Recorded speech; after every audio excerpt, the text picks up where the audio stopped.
Clase número 16 esta. Clase número 16, Teología Sistemática 1, la doctrina de la corrupción total, o también tiene otro nombre que es la depravación total. Debemos dejar muy claro y enfatizar o recalcar que esta doctrina lo adscriben todos los cristianos evangélicos. Es decir, tanto los del sistema calvinista como del sistema arminiano. Todas las confesiones o las denominaciones, pentecostales, por ejemplo, neopentecostales, carismáticos, anglicanos, de la Iglesia Reformada, bautistas, aliancistas, metodistas, todas las iglesias adscriben a esta doctrina. Por lo tanto, cuando alguien señale que las iglesias pentecostales no creen en la corrupción total, hay un problema ahí, porque todas las iglesias adscriben a esta doctrina de la depravación total. Teólogos muy importantes de renombre, como Miller Erickson, como lo vamos a ver acá, señalan que los arminianos no creen esta doctrina. O también predicadores famosos que aparecen principalmente en los medios masivos de comunicación como YouTube o Facebook también. Miguel Núñez señala que los arminianos no creen en la depravación total. Bueno, es un problema ahí porque no es verdad. Todos los, tanto calvinistas como arminianos, creen en la depravación total. Eso por eso lo resalto, lo enfatizo, lo recalco, para que no haya esta confusión cuando se hable acerca de un sistema teológico dentro de los evangélicos, porque todos creen lo mismo aquí en este punto. Como es una doctrina que se enfatiza y es parte de nuestras tradiciones evangélicas, debemos precisarla con rigurosidad. Primero vamos a indicar entonces lo que no es la corrupción o la depravación total. La depravación total no significa que no hay un rastro de bondad en el hombre. Cuando decimos que el hombre es totalmente corrupto, no queremos significar que sea lo más pecaminoso que probablemente pudiera llegar a ser. Muchos pecados todavía son capaces, muchos pecadores son capaces de muy buenas acciones. Grandes actos de bondad, por ejemplo, de heroísmo, generosidad hacia los pobres e indigentes y de devoción hacia su familia. Existe aún bondad en el hombre, pues hasta cierto punto lleva la imagen y la semejanza de Dios. Stalin, por ejemplo, un hombre, según lo que nos dijo una vez un profesor Alberto Gandini de la Facultad Teológica Latinoamericana FATELA, tuvimos clase presencial con una vez un doctor en psiquiatría, nos habló de Hitler, Stalin, que eran psicópatas. Los psicópatas no tienen empatía, sentimientos, pero tienen conciencia porque pueden ser imputables. Eran psicópatas criminales estas personas. Pero a pesar de eso, mostraba rasgo de bondad hacia sus hijos, hacia su hija, o hacia alguien, Hitler hacia su perro, por ejemplo, o a su familia. Es decir, cuando hablamos de la corrupción total o depravación total, no queremos indicar esto, que no hay un rastro de bondad alguna en el hombre. La corrupción total no significa que el pecador no tenga conciencia. Tampoco significa eso. Todavía él puede discernir el bien y el mal. Lo puede discernir. Puede tener convicciones morales muy firmes, aunque crea en Dios o no crea en Dios, puede tener esas convicciones morales firmes. Pablo escribió que el hombre, no, que el hombre tiene conciencia, es decir, sabe que hay una conducta correcta que debe seguirse, una conducta errada que debe evitarse. No ha perdido entonces la ley interior en el corazón, la conciencia. Sabe hacer lo bueno, sabe hacer lo malo. Por eso que los psicópatas, por ejemplo, que no tienen emociones, no tienen empatía, son, se pueden condenar, no son inimputables, se pueden condenar y llevar a la cárcel. Por lo tanto, eso no significa la corrupción total, no significa que no tenga conciencia. La doctrina de la depravación total no significa que el pecador sea tan pecaminoso que deje de ser un ser humano. No importa cuán malvada sea una persona, todavía es un ser humano y permanecerá así a través de toda la eternidad como un ser humano. Por lo tanto, la corrupción total tampoco significa que el pecador sea tan pecaminoso que deje de ser humano. Tampoco la depravación total o la corrupción total significa que el pecador sea culpable de todo tipo de pecado. Las escrituras indican que algunos pecadores tienen orgullo de saber que no son culpables de todos los pecados que existen o que cometen los otros, como por ejemplo el escriba o el fariseo con el publicano. Se siente muy orgulloso el religioso de no ser como el publicano. Y también podemos decir lo mismo, muchas personas se sienten muy orgullosas por no ser tan pecadores o tan malvados como las personas que están en las cárceles. Frecuentemente las personas excusan sus pecados contrastándolos con los peores pecados de otras personas. Por lo tanto, la corrupción total no significa que el pecador sea culpable de todo tipo de pecado. Eso no es o no quiere decir, en un sentido teológico, el término corrupción total o la depravación total. Después de establecer muy bien, o esperamos haberlo hecho muy bien, lo que no es la corrupción total, ahora pasemos a describir lo que sí es la corrupción total. Cualquier cosa, hermana Margarita, como siempre, usted pregunta, interrumpe la clase para ver si no ha quedado bien claro algún concepto, alguna idea, algún término. Lo que sí significa la corrupción o la depravación total. Significa que el pecador ha corrompido el centro mismo del ser humano, llamado el corazón. El pecado es el pecado el que ha corrompido el centro mismo del corazón. Y voy a aprovechar corregir esta presentación. Esta es la 16.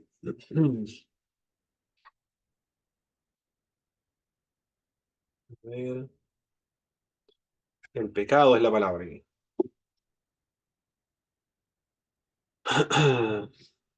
Ya, ahora sí. Ahora está bien.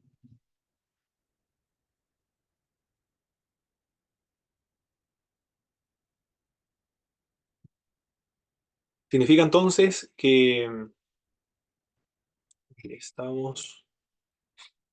el pecado ha corrompido el centro mismo del ser humano llamado el corazón.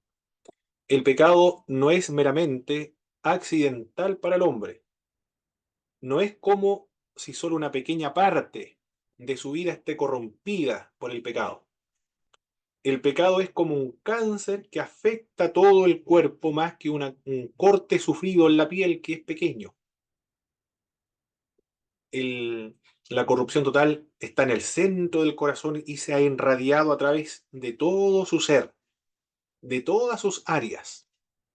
Significa la depravación o la corrupción total que el pecado se extiende a cada parte del ser humano del pecador. Afecta el cuerpo físico, por eso que nos resfriamos. Si alguien se resfría, pon la causa del resfriado porque no se abrigó bien, porque no se alimentó bien, por diversas razones, puede ser. Si le preguntamos en un sentido religioso, teológico, se enfermó o se resfrió porque eso es consecuencia, evidencia, es resultado de que es pecador, porque el pecado afecta al cuerpo. Si se enferma de cáncer, de cualquier enfermedad física, eh, la causa es el pecado. No es porque ha cometido un pecado en particular que se le ha retribuido por causa de ese pecado particular esa enfermedad, sino que esa enfermedad procede de la naturaleza pecaminosa de todos los seres humanos. Esa es la razón. Afecta al cuerpo. Si envejecemos, si comienzan los dolores del cuerpo, cuáles son los dolores, la espalda, comienzan los hermanos a indicar, bueno, todo, las rodillas, ¿qué más? Bueno, pues todas las enfermedades típicas de la edad avanzada, es una evidencia de la naturaleza pecaminosa. Si comienza la piel a deteriorarse, a arrugarse, comienzan a aparecer las canas, comienza a cortarse la visión, ya no se escucha muy bien, eso es evidencia del pecado. La vejez, la enfermedad, es resultado, evidencia, la realidad, la experiencia del pecado nuestro, de la naturaleza pecaminosa o de la corrupción o la depravación total. Si en algún momento el corazón deja de bombear sangre y se paraliza la actividad cerebral, se produce la muerte del cuerpo físico. El cuerpo físico es resultado de la corrupción o la depravación total o el pecado original, o el pecado como quiera denominarle. Es decir, el pecado es parte de la realidad y el sufrimiento, el dolor que nosotros experimentamos es causado por todo esto, por el pecado o la depravación total, porque afecta el cuerpo físico. Y después el cuerpo comienza a desintegrarse, a volverse polvo, por esa razón, por el pecado. ¿Cuál es la causa de todo el sufrimiento, de la maldad, de, de todos los crímenes, de la delincuencia, el narcotráfico, la existencia de la policía, el ejército, las leyes? Es porque somos pecadores, por eso existe toda la maldad en el mundo, por la corrupción total. Afecta el cuerpo.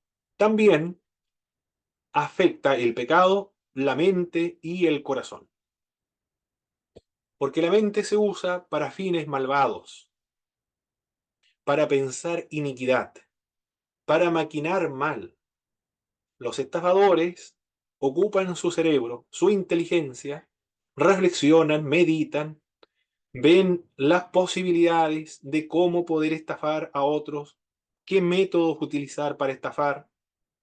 Estudian incluso, algunas personas tienen mayor conocimiento en temas económicos y ven la posibilidad, alguna oportunidad para poder extraerle al gobierno la mayor cantidad de recursos económicos, como lo hemos visto en la televisión con las fundaciones, por ejemplo, cualquier dinero que se fluyó a estos lugares, en el ejército, en todas partes, carabineros, en todas las instituciones, porque la mente ha planeado cómo poder robarle al Estado.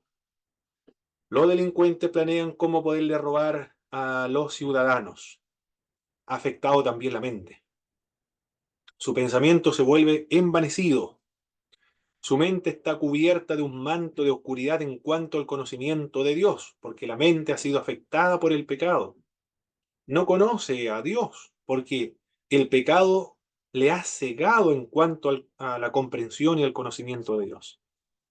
Porque la corrupción afecta también a la mente. El pecado afecta el cuerpo, el pecado afecta la mente, afecta la razón. No podemos razonar correctamente porque el pecado ha embrutecido la conciencia, la razón, la inteligencia de los seres humanos. Pero el pecado también ha afectado las emociones. En vez de amar a Dios, se ama a sí mismo. Y todo su amor lo concentra en sí mismo. Y otros, cuando el pecado ya es terrible, se odia a sí mismo. No, eso ya es brutal. No sé si usted ha conocido a alguien que se aborrezca a sí mismo o a sí mismo, hermana Margarita. Que se odia, sí, sí, Claro que sí, ¿ves? Ahí vemos la qué consecuencia, terrible. la corrupción del pecado. Se odia, se detesta, se aborrece, se quieren cambiar el color de la piel, como Michael Jackson, por ejemplo. No sé si fue una enfermedad o...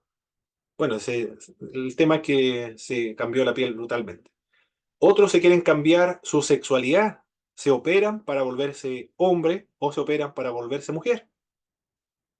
Afectan sus emociones, se perciben de lo que no son, imagínense lo que es terrible, se autoperciben como caballo, otros se autoperciben como un gato, otros se autoperciben como un perro, otros autoperciben como una niña, un varón de 50 años se autopercibe como niña, y así, porque el pecado ha afectado las emociones.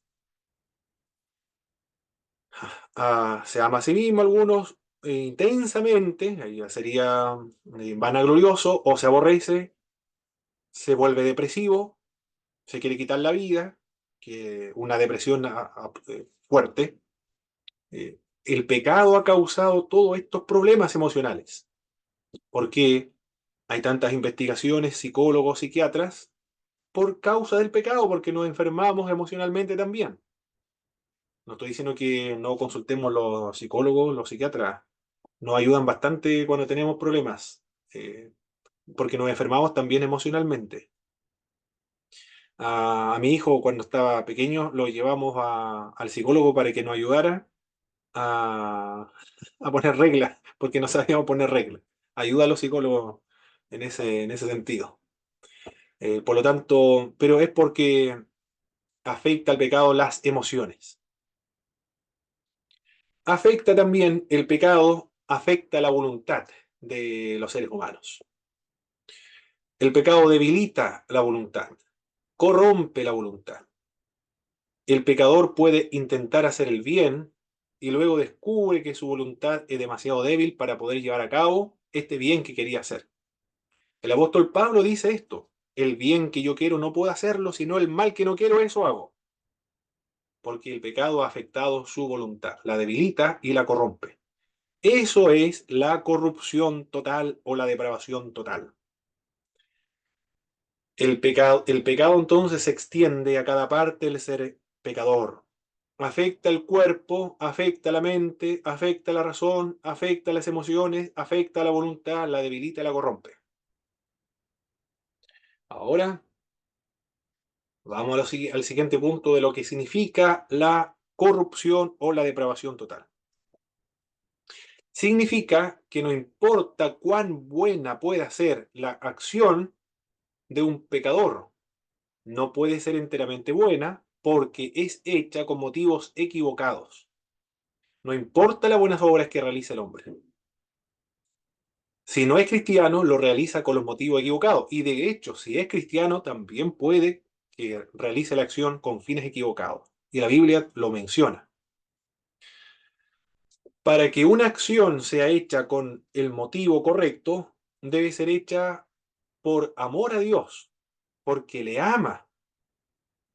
Debe hacerlo para la gloria de Dios. Ese es el motivo correcto de una acción y de una buena obra. Cualquier otro motivo que no sea el amor a Dios hace la acción menos perfecta. Porque el pecador puede hacer una buena obra, pero para ganarse el aprecio de las personas o para impresionar a la gente, como los fariseos, por ejemplo, los escribas que oraban en las esquinas y hacían largas oraciones para ser vistos, para impresionar a la gente. Ananías y Zafira hicieron una buena obra, vendieron su tierra para dárselo el precio de la venta a los apóstoles. Pero la intención por la cual ellos hicieron eso era para ganarse la admiración de las personas, de los apóstoles.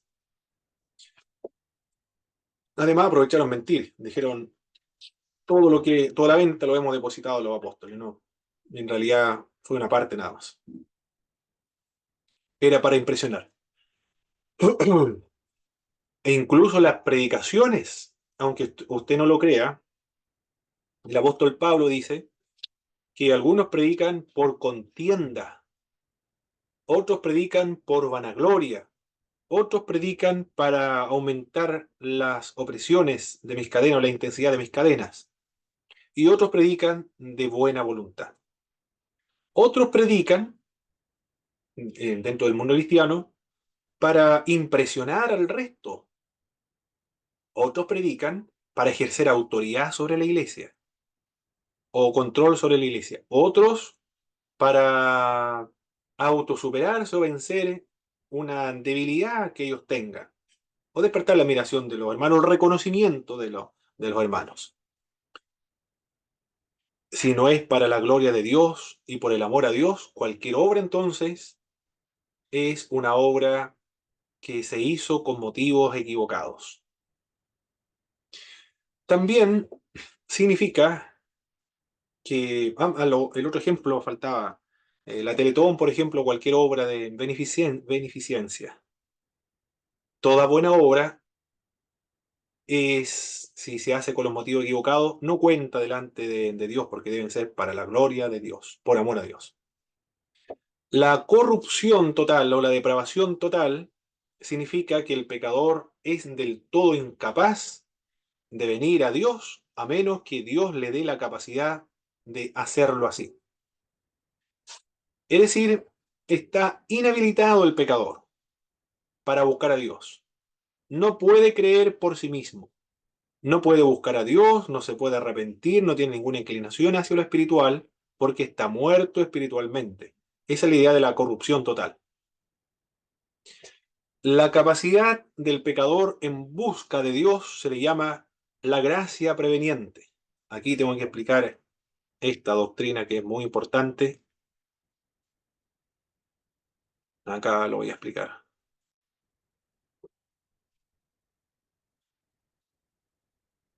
Gracia preveniente. Con ese término nada más yo creo que es suficiente. Tiene más nombres. La gracia cooperante, la gracia preveniente, la gracia subsecuente, bueno, y lo demás.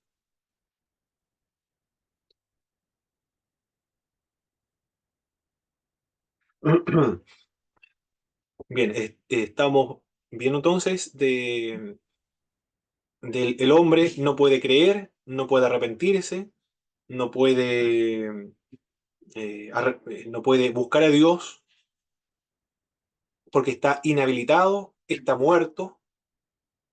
Entonces surge una pregunta acá. En ese estado entonces de inhabilidad, de muerte, de corrupción total, ¿cómo es que nosotros hemos creído y no hemos arrepentido? La razón por la cual nosotros hemos creído y nos hemos arrepentido es porque Dios, cuando hablamos de la gracia, hablamos de una persona, hablamos del Espíritu Santo o Dios. Es porque Dios nos ha habilitado. Dios nos ha dado de vuelta la voluntad. Ha restaurado el libre albedrío. Nos ha dado la posibilidad de poder creer. Si nosotros creemos, es porque Dios ha producido esa fe en nosotros, por medio de esa gracia preveniente, o la gracia habilitante también, el nombre con el cual se conoce a la acción del Espíritu Santo de Dios. Le ha restaurado el libre albedrío, le ha dado la voluntad para escoger. Y, y si el hombre ha creído, ahora cree, el hombre cree, esa fe, aquí hay que explicar muy bien para que no se malinterprete. Aquí lo voy a anotar, la fe, lo voy a anotar por acá, para que donde hay espacio. La fe es la causa instrumental de la salvación, estamos hablando. La causa instrumental de la salvación. En esto que estoy explicando de cómo es que nosotros creemos. Y la gracia es la causa eficiente de la salvación. Ahora sí, perfecto. Por lo tanto, en la corrupción o en la depravación total, queremos decir que el hombre está inhabilitado, está muerto, no puede creer, no puede arrepentirse, si Dios no actúa, si la gracia de Dios no actúa en él. Esa acción se le denomina la gracia preveniente. El ser humano ahora tiene la posibilidad de creer. Si cree es porque un don de Dios. Dios se le ha otorgado esa posibilidad por medio de la gracia preveniente. Pero también el ser humano es el que debe creer. Pero esa acción de creer de parte del ser humano no puede considerarse como una obra, porque la fe es antítesis de la obra. Es decir, es el contraste de las obras. La fe implica una acción de la acción de recibir la salvación o recibir la gracia. Eso es solamente la fe, el instrumento para apropiarse de la gracia. Pero no puede considerarse una obra, porque es el antítesis de la obra. Y lo que ha causado eficientemente la salvación es la gracia de Dios. En ese sentido, la salvación es por gracia, es por medio de la fe, es por medio de la gracia preveniente, es por medio de Dios y el ser humano simplemente lo recibe, pero es porque Dios la ha habilitado para recibirlo. Pero se puede resistir también, se puede resistir esa gracia y por eso se condena. Si el hombre es salvo, es porque Dios ha provisto la salvación para él. Y si el hombre se condena, es porque el ser humano ha rechazado esa oferta de la salvación, ha rechazado la posibilidad de salvarse. Él es el responsable, no Dios, de su condenación. Esto hay que aclararlo muy bien de, de estos puntos que hemos estado tratando de fe, gracia, causa instrumental, causa eficiente, la gracia preveniente. ¿Alguna pregunta hasta ahora, mi hermana Margarita, sobre lo que he explicado? Esto tiene que quedar muy claro porque para no tener alguna confusión acerca de predicaciones modernas que tratan de desprestigiar o confundir o, o de despertar sospechas sobre la doctrina del pentecostalismo. La fe, mi hermano, no me quedó muy clara, porque como causa instrumental no sé bien, no tengo bien como interiorizado ese concepto. Muy bien. El, cuando, cuando su papá, por ejemplo, ya supongamos, a ver, que se ha portado mal, supongamos, se ha portado mal. No merece algún regalo, pero su papá, como le quiere mucho, entonces le ha hecho un regalo que puede ser, ya podemos hacer cualquier cosa, un auto ya, un auto. Eh, eh, usted no se lo merece, pero porque su papá le ama, por eso le ha regalado ese auto. Es muy grande el auto, sí, para la analogía. No, pero eh, no está bien. Entonces, usted, ¿qué es lo que hace con ese auto? ¿Usted ha hecho algo para merecer eso? Nada. Entonces, ¿qué es lo que usted hace? Usted recibe el auto, usted se sube al auto y lo comienza a manejar. Esa acción de subirse al auto para comenzar a manejarlo, lo que, o disfrutar de ese regalo, eso es la fe. Otra analogía, porque no me gustó, no me quedó muy claro esa analogía del auto. Tendría que ser un celular mejor. Le regalan a usted un celular y usted no merece ese celular, pero usted lo recibe, estira su mano, vacía, hace una acción y recibe simplemente lo que le han regalado. Eso es la fe, es la mano vacía que se extiende para recibir el regalo. A esa acción se refiere la causa instrumental. Es el instrumento, la mano vacía, que se extiende para recepcionar la gracia, la salvación. Esa acción lo realiza el hombre, no lo realiza Dios. La acción de recibir la gracia, nosotros tenemos que recibir la gracia de Dios. A esa acción de recibir la gracia de Dios se le llama la fe. Técnicamente es la causa instrumental de la salvación. Pero la causa eficiente siempre va a ser la gracia. Esto debemos manejarlo muy bien. Muy, muy bien. No sé si ahora se quedó más claro, hermana Margarita. Sí, hermano, ahora sí lo Perfecto, comprendo. perfecto, perfecto. Es la acción para recepcionar la gracia. Eso es. Causa instrumental, la acción para recibir la gracia. Esto debe quedar muy, muy, muy claro, porque si no se entiende bien, se va a pensar que esa fe es una obra de nosotros. Y como nosotros tomamos una decisión, entonces la salvación obedece a una acción del ser humano. Por lo tanto, no toda la gloria se lo lleva a Dios, pero es absurdo pensar así, porque el hombre está muerto, Dios le ha devuelto la posibilidad, y si cree porque Dios le ha ayudado a creer, eh, le ha proporcionado la salvación. En ningún momento el ser humano ha hecho una obra ahí. La, la condición de la salvación es la fe, pero la fe no es una obra porque es una antítesis de la obra. El- bueno, los que no entienden piensan que nosotros estamos enseñando que la salvación es por obra. Pero ya yo creo que con esta aplicación no deberíamos sufrir esa acusación de que enseñamos todas las iglesias pentecostales que la fe es una obra. No, es la antítesis de hecho de las obras. Perfecto. Quiero asegurarme acá de entender y explicar bien. Perfecto. Todas las iglesias entonces, por lo menos lo que manejan el concepto de la corrupción total, la adscriben, tanto los pentecostales, arminianos, como los calvinistas.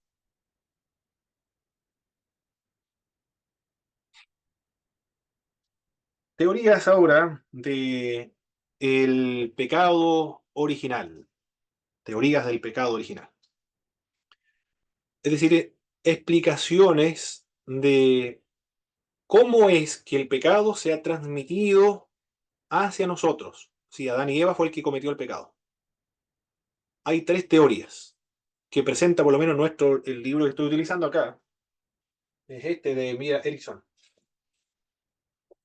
Este es el autor, es un pastor bautista, me parece mucho, él era Erickson, Western Seminary Portland, Estados Unidos. Muy bien, bueno, esta es una obra voluminosa de Erickson, ahí está, Teología Sistemática. También lo pueden encontrar en PDF, pero siempre es mejor comprarlo, tenerlo físico. Es una obra voluminosa de Mira Erickson. Todos los libros no son infalibles, solo la Biblia es infalible. Los libros cometen errores y lo vamos a ver acá. Pero nos ayudan, por lo menos nos encausan, y los profesores también no somos infalibles. Cometemos errores también, temas de... eso hay que tenerlo muy claro. Solamente la Biblia es inspirada. Estas son, por eso que se postulan a varias teorías, varios puntos de vista de parte de los teólogos, para responder a esta pregunta. ¿Cómo es que el pecado de Adán y Eva se ha transmitido a nuestras generaciones? Una teoría es la de Pelagio. Según la teoría de Pelagio, los humanos están libres de cualquier influencia determinante procedente de la caída. Pelagio decía que el pecado de Adán y Eva solo le afectó a él y a nadie más. Cuando nosotros somos pecadores, decía Pelagio, porque nosotros cometimos pecado, pero no porque hemos heredado un pecado de nuestros antepasados. No estamos condicionados a cometer pecado. Nosotros voluntariamente escogimos pecar. Eso decía Pelagio. El alma creada por Dios para cada persona no está contaminada por ninguna supuesta corrupción o culpa. Él negaba entonces la depravación total. Él no cree en la depravación total, o lo que estuvimos hablando anteriormente, o el pecado original. No hay nada que nos transmita el pecado de nuestros descendientes Adán y Eva. Los humanos pueden por sí mismos cumplir los mandatos de Dios, por sí mismos, sin necesidad de la gracia de Dios, porque no cree que hay una corrupción total, no cree que estamos muertos en delito y pecado, sino que podemos nosotros cumplir los mandatos de Dios, sin ayuda externa, por nosotros mismos, porque no tenemos pecado original. Podemos ser salvos por obra, entonces, dijo Pelagio. No hay una inclinación natural hacia el pecado. Cualquier inclinación es un hábito que nosotros hemos adquirido del entorno de nuestros familiares. El pecado entonces es un hábito, es algo que se aprende, algo que se adquiere, pero no es algo inherente, innato, algo natural que está dentro de nuestra naturaleza. Eso es, a grandes rasgos, lo que decía Pelagio. Era un teólogo, era un pastor que estaba preocupado de la práctica de la santidad de los miembros de su iglesia.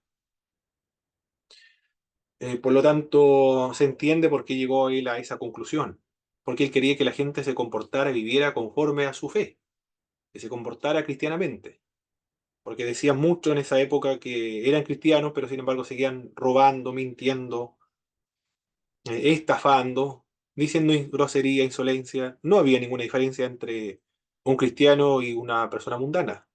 Por lo tanto, él se esforzó en responsabilizar a los creyentes en cuanto a su conducta cristiana. Eso es la intención de él. Pero se fue al otro extremo, negando el pecado original o la depravación total y negando la gracia para poder solucionar los problemas de su pecado. El problema. Fue condenado como hereje. Esta doctrina hasta el día de hoy se conoce como la doctrina pelagianista. También hubo otro grupo, no lo menciono acá, pero aprovecho la ocasión de mencionarlo, acá está, de el semipelagianismo.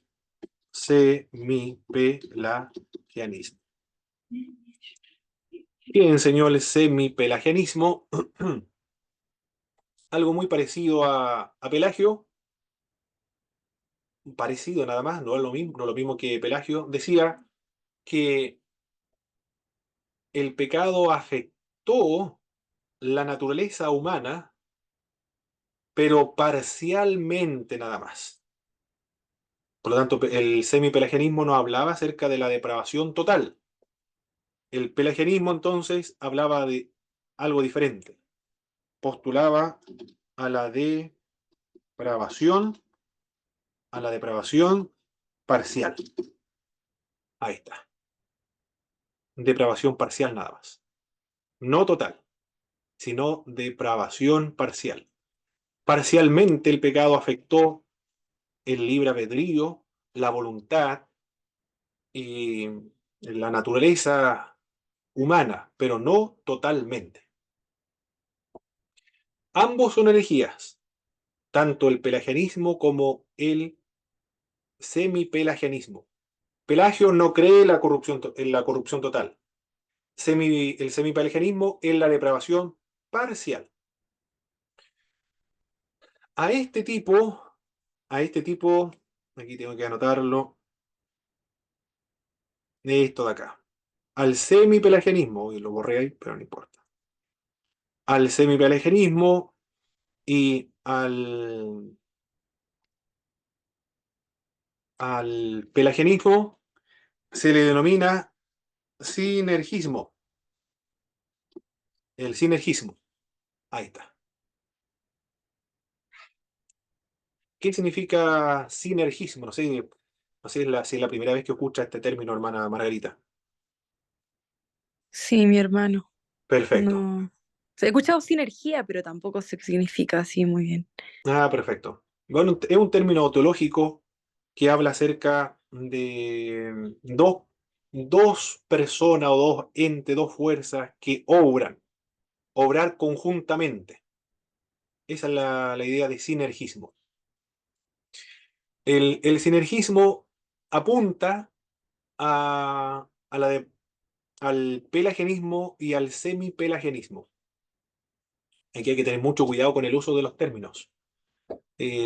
Cuando los teólogos hablan de el sinergismo es una herejía, están pensando en el sinergismo pelagianista y semipelagianista, donde no creen en la depravación total, sino que creen en la depravación parcial nada más y el otro no creen en la depravación. Perfecto. Ahí estamos bien hasta ahora. Sinergismo, obrar ambos, es decir, dos energías, dos fuerzas que obran conjuntamente. Aquí como estoy siguiendo los apuntes de Millard Erickson en el arminianismo moderado, dice lo siguiente, Erickson, cuando habla o describe al arminianismo. Este es el problema que existe en, en la teología o aquellos que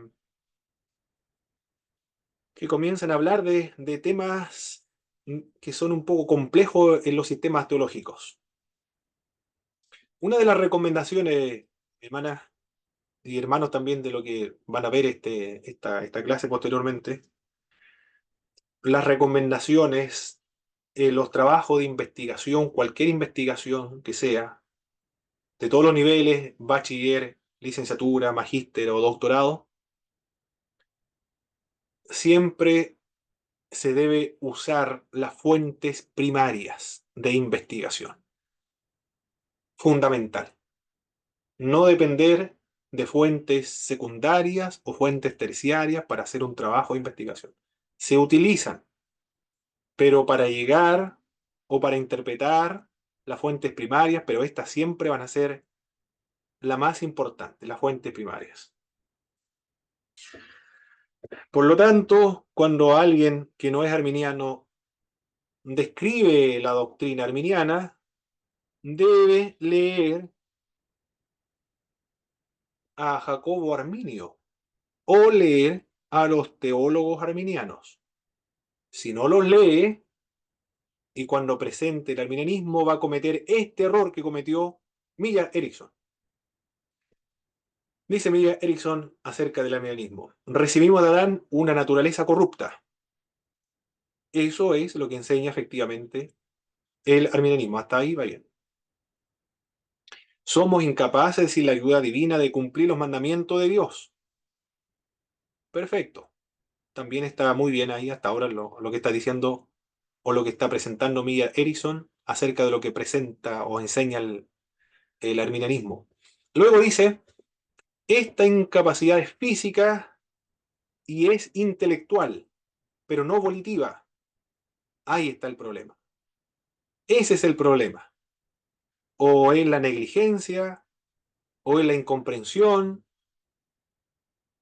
Me parece mucho que es la negligencia, porque no leyó y cuando cita en ese texto, en ese pasaje, habla de Arminio, no cita a Jacobo Arminio. Es el problema, que no cita una fuente que justifique esa declaración del arminianismo. Por lo tanto, ahí está dependiendo de prejuicios.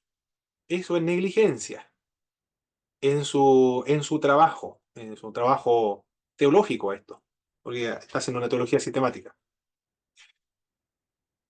Porque los arminianos, y Jacobo Arminio también, enseñó que el pecado afectó física, intelectual, emocional y volitivamente. Cuando hablamos de volitivo, estoy hablando de la voluntad. Afectó también la voluntad. ¿Qué significa esto? Que Herminio dijo, no hay ningún libre albedrío, se perdió completamente con el pecado de Adán y Eva, es decir, la voluntad se fue afectado también. Eso es. Está incapaz en todas las áreas, física, intelectual y volitiva. Cuando estuvimos trabajando con la depravación o la corrupción total, todos los arminianos y calvinistas opinan exactamente lo mismo. Por eso es extraño lo que dice Millard Erickson acá, que el arminianismo enseña que no fue volitivo Si en todos los textos de los arminianos y Jacobo Arminio indica que afectó también la voluntad. Ese es el problema cuando no depende uno de las fuentes primarias para hacer trabajos de esta naturaleza. Luego dice que los arminianos enseñan que la gracia se extiende a todos y en efecto neutraliza la corrupción recibida de Adán. Aquí hay que corregir o hay que precisar algo de lo que dice Miller Erickson de los arminianos, porque los arminianos a esta gracia no es cualquier gracia, no es la gracia común o la gracia universal, no es la gracia salvífica, es la gracia preveniente.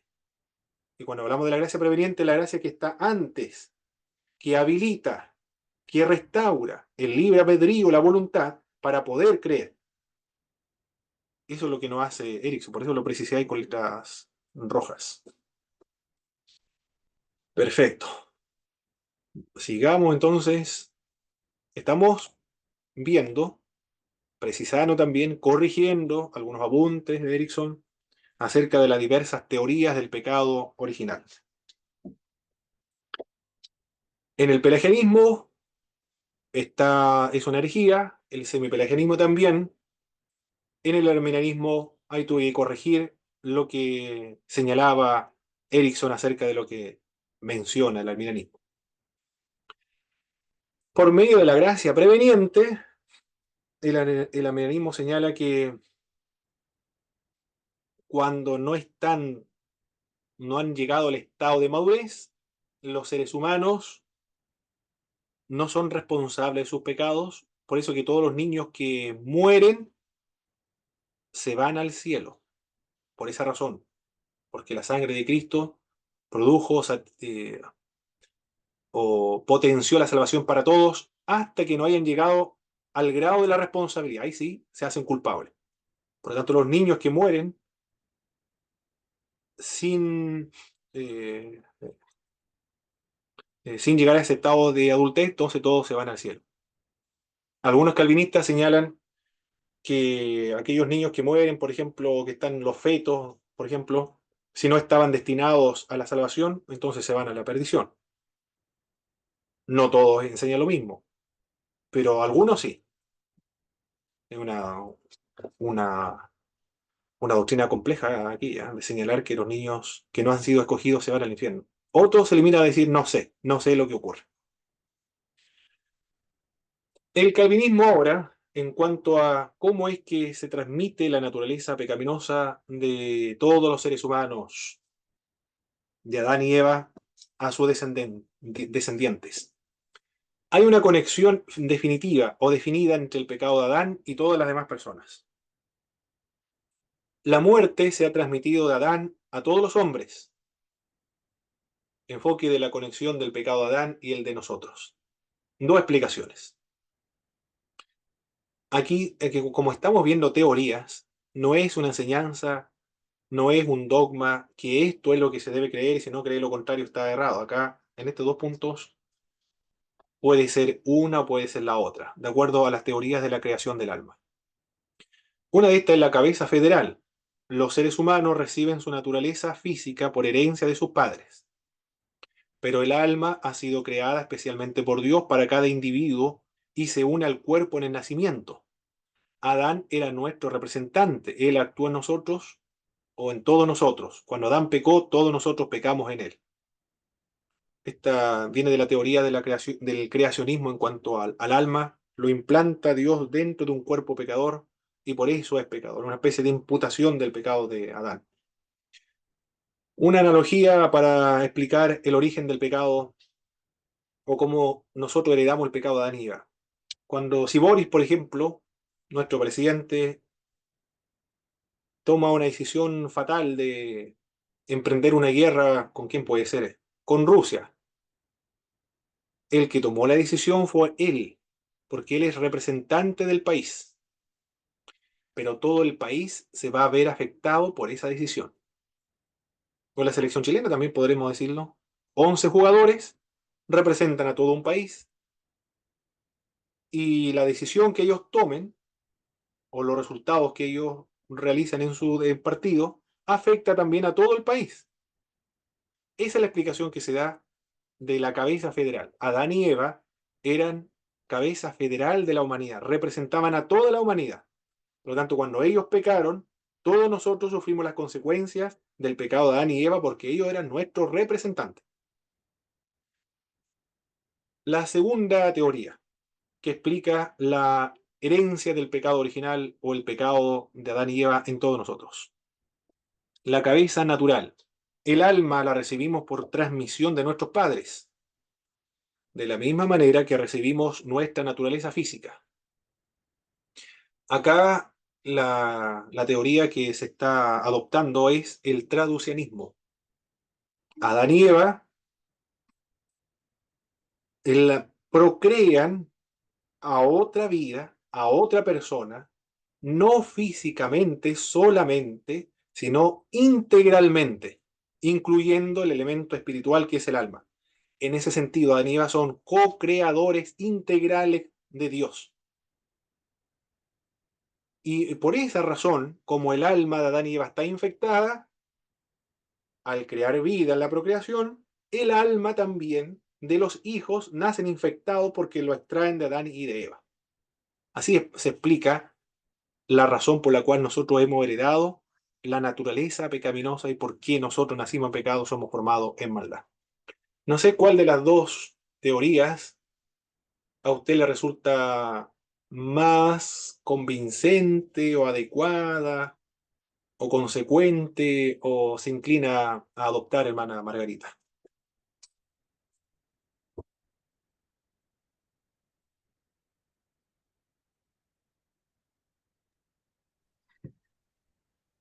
Eh, Creo que aquí no sé si estará mi enfoque, hermano. O sea, yo apoyaba una doctrina, pero no sé, creo que era otra doctrina que no decía que el alma, Dios la pone, o quizás era esta, pero estoy confundida, que Dios la pone en el momento.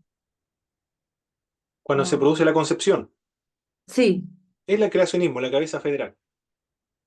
esa, Sí, se está basado en esa. cabeza federal. Correcto. Entonces, Sí, sí, esa es.